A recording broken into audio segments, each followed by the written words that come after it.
May kung ginatanan pero kalabanan. May mga pamilya nga ang respeto, kwarta ang ginabasihan. Kung ikaw isa kapigado sa ila kabuwi, hindi ka kinanglan. Kung may kwarta ka, kilala ka nila, pamilya ka nila, palangga ka nila, imbitado sa tanan nga okasyon. Wala ka ginakalimtan sa reunion, tungod ara ka sa dalom. Gusto ka lang tapakon kay wala ka sang mga butong. Nga mahalalon ginakahuya kanila kang hindi ka talahaon. Tuod perte ka sakit, pamilya mo ang nagatabog. Makadumdum lang sila kung may iduhol nga damog. Kung hindi mo pagbatunon, hambalon ka pahambog. Pamilya ko, bala ka mo ang ulo ko nagalibog. Hindi ko ninyo kadugo kay hiligdaan ko sa loob.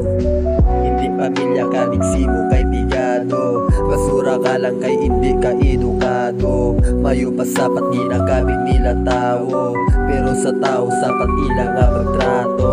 Hindi pamilya ka, digsimo kay pigado. Basura ka lang kay hindi ka edukado. Mayo pa sapat ginakabig nila tao, pero sa tao sapat ilang nga pagtrato. Mga plastik klase tao, kung may iban galantaw ang galaw nila gamayo, damo ka mabation. Sakit nga tinagapermi pag inahusgahan. Hindi ka nila mabaton kay nubo ka sa ila, panulukan ganitingwa. Hindi magsalig sa ila ipakita, nga sarangan mo biskan nga wala sila. Kag hindi mo kinanglan ang manggad nila, kay dire wala butang nga permanente.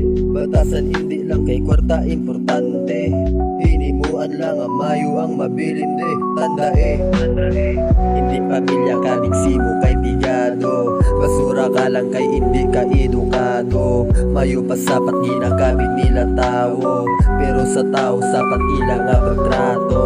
Hindi pamilya ka, digsimo kay pigado. Basura ka lang kay hindi ka edukado. Mayo pa sapat ginakabig nila tao, pero sa tao sapat ilang nga pagtrato.